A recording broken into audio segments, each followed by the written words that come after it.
What's up, Cavemen? It's Marianno, and it's safety week. Actually, I don't need any of this since I'm not going to the parking lot or the language hall bathroom.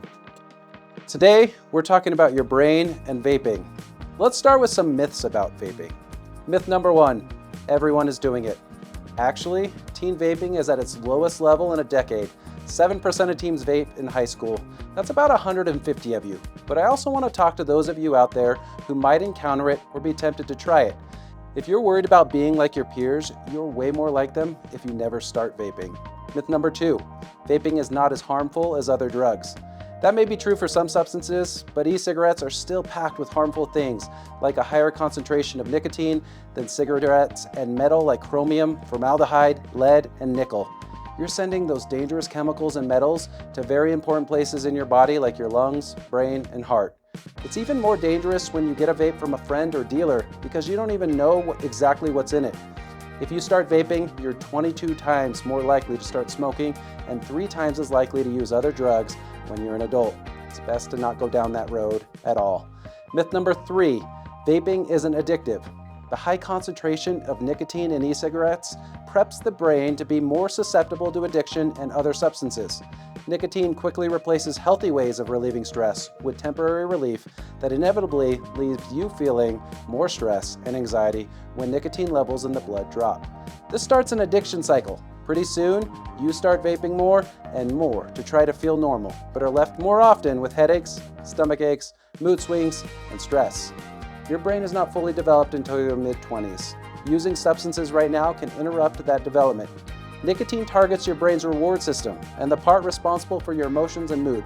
Interrupting that part of the brain's development can leave you with more of the things you're trying to escape from, like stress, anxiety, and depression, for the rest of your life.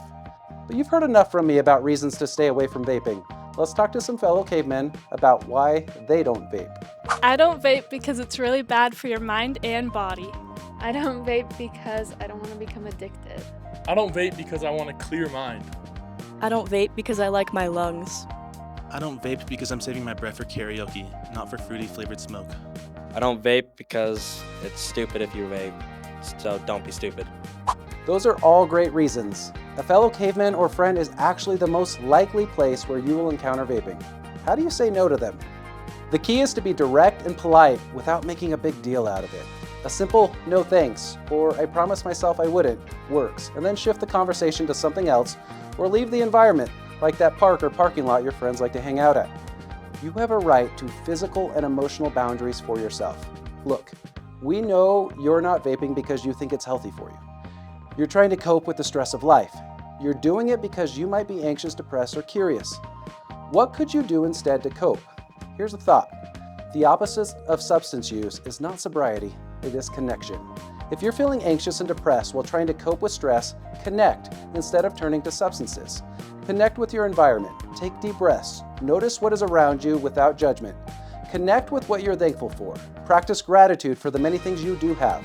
Connect with your body. Sleep, exercise, and good food can help. Connect with a routine. Make some of the unknowns about your day known by planning ahead. Connect with others. Talking with friends and family can give you a new perspective. and connect with professionals. We have therapists and counselors here who are expert at coping strategies. All of these strategies take work. There's not an easy fix for managing stress, but these strategies are easier than battling stress and an addiction. All right, enough talking. Let's finish today's showtime with an award-winning video from our very own Kirby Turbin, who recently won the AF Cares Anti-Vape video contest.